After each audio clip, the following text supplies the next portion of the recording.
আসসালামু আলাইকুম রহমতুল্লাহ। আমি ইমরান হোসেন ইজিটেক থেকে।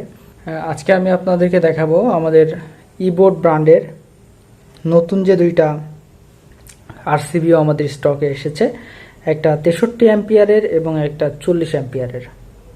এই আরসিবিও দুইটা কেমনভাবে কাজ করে এদের সম্পর্কে বিস্তারিত ইনশাআল্লাহ আজকে আমি আপনাদের সাথে বলবো। তো চলুন দেখে আসি ভিডিওটি।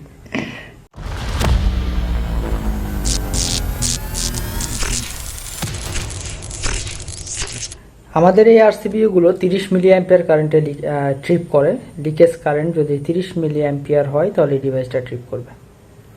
বিশেষত আমাদের বাসা বাড়িতে যখন কারো শরীরে বৈদ্যুতিক শক লাগে বা কারো শরীরের মাধ্যমে বিদ্যুৎ মাটিতে প্রবেশ করে, তখন যে বিষয়টা সৃষ্টি হয় সেটাকে আমরা বলি লিকেজ, যেটা ফেজ দিয়ে কোনো ইলেকট্রিসিটি সার্কিটে প্রবেশ করে নিউট্রাল দিয়ে ব্যাক না করে বাইপাস অন্য কোনো রাস্তা দিয়ে যদি আর্থিংয়ের সাথে যে মিলিত হয় সেটাকে আমরা লিকেজ বলে থাকি। তো এই যে ডিভাইসগুলো আছে, এই দুইটা ডিভাইস মূলত আমাদের এই লিকেজ প্রোটেকশন দেয়, যে লিকেজ কারেন্টটা কত মিলি অ্যাম্পিয়ার কারেন্ট আপনার শরীরের মধ্য দিয়ে মাটিতে প্রবেশ করতেছে এর মাত্রাটা পরিমাপ করে, এবং পরিমাপ করে যখন দেখে যে 30 মিলি অ্যাম্পিয়ার বা তার বেশি হচ্ছে তখন অটোমেটিক্যালি নিজেকে অফ করে দেয়। এই ডিভাইসটা অন থাকে, অফ করে দেয়। আমাদের এই ডিভাইসটার গায়ে যদি আপনি দেখেন তো দেখতে পারবেন যে এখানে আমাদের লেখা আছে যে আইডেলএন 30 মিলি অ্যাম্পিয়ার এবং আইডেলএনও 15 মিলি অ্যাম্পিয়ার। তো এটা দেখে অনেক কাস্টমারই কনফিউজড হয়ে যেতে পারেন যে আমাদের এই ডিভাইসটার ট্রিপিং কারেন্ট কত, লিকেজ প্রোটেকশন যে ভ্যালুটা এটা কত। কেউ বলবে 15 মিলি অ্যাম্পিয়ার, কেউ বলবে 30 মিলি অ্যাম্পিয়ার। তো আমি বিষয়টা ক্লিয়ার করে দিই। এটা হচ্ছে আমাদের যে 15 মিলি অ্যাম্পিয়ার কারেন্ট, এটা হচ্ছে নর্মাল লোডে। আইডেলএন ও মানে এটা ইঞ্জিনিয়ারিং ল্যাঙ্গুয়েজে মূলত আসে আইডেলএন নট।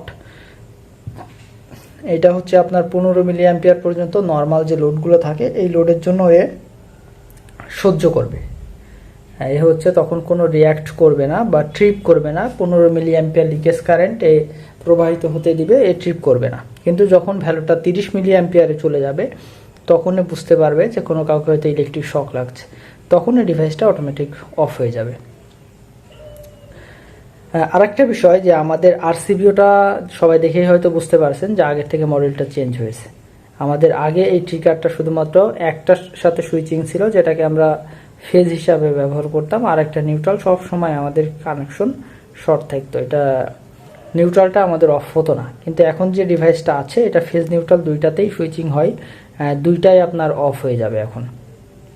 আর আগে আমাদের এরকম বাটন দুইটা ছিল, এই টেস্ট বাটনটাই চাপ দিলে আমাদের ডিভাইসটা ট্রিপ করতো এবং আরেকটা বাটন উঠে আসতো, সেই বাটনটা চাপ দিয়ে আমাকে আবার অন করা লাগতো। তা এই সিস্টেমটা আমাদের অমিট করা হয়েছে, কারণ বাংলাদেশ অধিকাংশ ক্ষেত্রে এই একটাই বাটন থাকে। সেক্ষেত্রে কাস্টমাররা কনফিউজড হয়ে যায় যে আসলে ট্রিপ করছিল, আমি আর ওঠাতে পারতেছি না, অন করতে পারছি না, ওই বাটনটা উঠে আসছে, এরকম বিভিন্ন ধরনের কমপ্লেন আসে। তো এটা ইউজার ফ্রেন্ডলি করার জন্য আমরা এটা অমিট করে দিয়েছি, শুধুমাত্র টেস্ট বাটনটাই আমাদের কাছে আছে।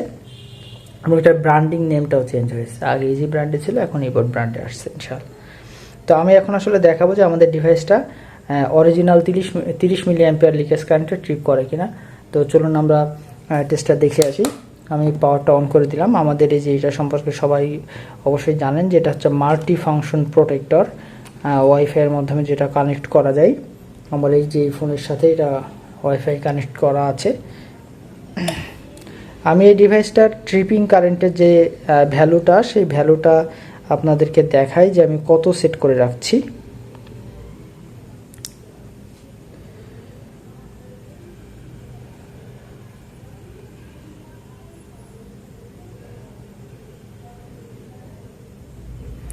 আপনারা সেটিংয়ের ভেতরে গিয়ে লিকেজ অ্যালার্মে দেখতে পারবেন যে 90 মিলি অ্যাম্পিয়ার সেট করা, দেখতে পারবেন এটা 90 মিলি অ্যাম্পিয়ার সেট করা, যে একটা হিউজ অ্যামাউন্ট সেট করা, যাতে আমাদের এই যে ডিভাইসটার মধ্যে যে কারেন্ট যায় সেটার কারণে এটা ট্রিপ না করে যায়। এই জন্য আমাদের এটা বেশি সেট করে রাখছি। তো আমি এটা বাইপাসে দিব, বাইপাসে এর যে পাশের ফেজ আর ওই পাশে নিউট্রালে আমি এটা কানেক্ট করব।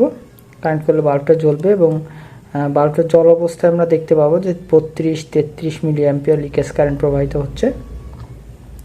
ডিভাইসটার দিকে তাকালে আপনারা দেখতে পারবেন যে 32-33 মিলি অ্যাম্পিয়ার লিকেজ কারেন্ট যাচ্ছে।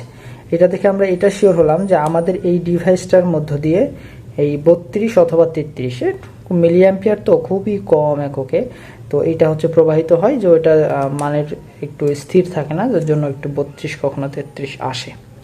তো আমরা এখন এই ডিভাইসটার মাধ্যমে দেখব যে আসলে এই ডিভাইসটা যদি আমি বাইপাসে এই 32 বা 33 milliampere leakage current set করি, তাহলে ডিভাইসটা ট্রিপ করে কিনা। আমি আগে ফাইনালি দেখি যে আমাদের এখানে আউটপুটটা আসতেছে কিনা। দেখা যাচ্ছে যে আমাদের আউটপুটটা আসছে। আমাদের এটা 40 মিলি অ্যাম্পিয়ারের একটা 40 অ্যাম্পিয়ারের আরসিবিওটা আমি আগে টেস্ট করি। আমি ফেজ নিউট্রাল, আমি একটু বলে রাখি যে এখানকার ফেজ নিউট্রাল আইডেন্টিফাইড না, আপনি যে কোনোটা ফেজ এবং যে কোনোটা নিউট্রাল ইউজ করতে পারেন। আমি প্রথম ব্রেকারটার জন্য এই পাশেরটা ফেজ এবং এটা নিউট্রাল ইউজ করেছি, এবং দ্বিতীয়টার জন্য এই পাশে ফেজ এবং এই পাশে নিউট্রাল ইউজ করেছি। তো আমি এখন বাইপাস সেট করতেছি, একটা আউটপুট থেকে নিচ্ছি আর একটা ইনপুট থেকে নিচ্ছি। দেখেন আপনি টাচ করানোর সাথে সাথে ডিভাইসটা ট্রিপ করে গেল, এবং এটা হচ্ছে আপনার খুবই ভালোভাবে ট্রিপ করছে। শব্দটাও সবাই শুনছেন, এমন একটা শব্দ হবে ট্রিপ করলে। তো এটা আমাদের ছিল 32 বা 33 মিলি অ্যাম্পিয়ারের একটা বাইপাস পথ, যেটা আমি লিকেজ পথ সৃষ্টি করেছি, যার জন্য ডিভাইসটা অফ হয়ে গেছে। এটার জন্য আমি একটু বিষয়টা দেখি যে কেমনভাবে ট্রিপ করে। এটাও দেখতে পারলেন যে এইটার মতোই খুবই অল্প সময়ের মধ্যে বন্ধ হয়ে গেল। আমি আপনাদেরকে আরেকটা বিষয় দেখাই যে আমাদের এখানে যে টেস্ট বাটনটা আছে, এই টেস্ট বাটনটা চাপ দিলে ডিভাইসটা কিভাবে অফ হবে। দেখেন টেস্ট বাটনটায় হাত দেওয়ার সাথে সাথে এটা অফ হয়ে যাচ্ছে। হাত দিয়ে একটু চাপ দিব, মানে চাপ তো দিতে হবে, চাপ না দিলে তো আর বন্ধ হবে না।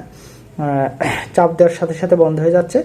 আমাদের আগে আরেকটা বাটন ছিল, এই সময় অফ হয়ে গেলে সেই বাটনটা চাপ দিয়ে আমাদের এটা অন করা লাগতো, তা নাহলে অন হতো না। কিন্তু এখন আর সেই ঝামেলাটা নাই, পড়ে যাবে, যখন ইচ্ছা উঠাইতে পারবেন। এখন এই ডিভাইসটা আমি একটু দেখি কীভাবে ট্রিপ করে। দেখতে পেলেন যে চাপ দেওয়ার সাথে সাথে ডিভাইসটা ট্রিপ করলো। এটা হচ্ছে আমাদের 63 অ্যাম্পিয়ারের ডিভাইস। অনেকেরই ডিমান্ড ছিল যে স্যার আসলে 63 অ্যাম্পিয়ারের আরসিসিবি লাগবে বা আরসিবিও লাগবে। তো তাদের জন্য আসলে তাদের ডিমান্ডের পরিপ্রেক্ষিতে আমাদের 63 অ্যাম্পিয়ারের ডিভাইসটা স্টক ইন করা। আর 40 অ্যাম্পিয়ার তো আমাদের আগেই ছিল, জাস্ট আমরা নতুন এবং আগেরটার থেকে অনেক ভালো একটা কোয়ালিটি পেলাম, যার জন্য 40 অ্যাম্পিয়ারটা আগের ডিজাইন বাদ দিয়ে নতুন ডিজাইনে ইনশাআল্লাহ আমরা স্টক ইন করছি। তো এই হচ্ছে আমাদের ডিভাইস। আপনারা সবাই দেখলেন যে অ্যাকচুয়ালি আরসিবিও ট্রিপ করে কিনা। অনেকেই বা বলবেন যে সেম ট্রিপ করে না ইত্যাদি ইত্যাদি। আমি প্রমাণস্বরূপ দেখিয়ে দিলাম যে এটা ট্রিপ করে। এখন আপনারাও বাসায় চেক করতে পারেন ট্রিপ করে কিনা। আমাদের সাথে অবশ্যই যোগাযোগ করবেন আমাদের ডিভাইসে কোনো সমস্যা থাকলে। তো সেই পর্যন্ত ভালো থাকবেন। আশা করি আমাদের ডিভাইসগুলো আপনারা ব্যবহার করবেন। সে পর্যন্ত ভালো থাকবেন। এই বলে আমি আজকের মতোই শেষ করছি। সুস্থ থাকবেন, ভালো থাকবেন, ইজিটেকের সাথেই থাকবেন ইনশাআল্লাহ। ধন্যবাদ।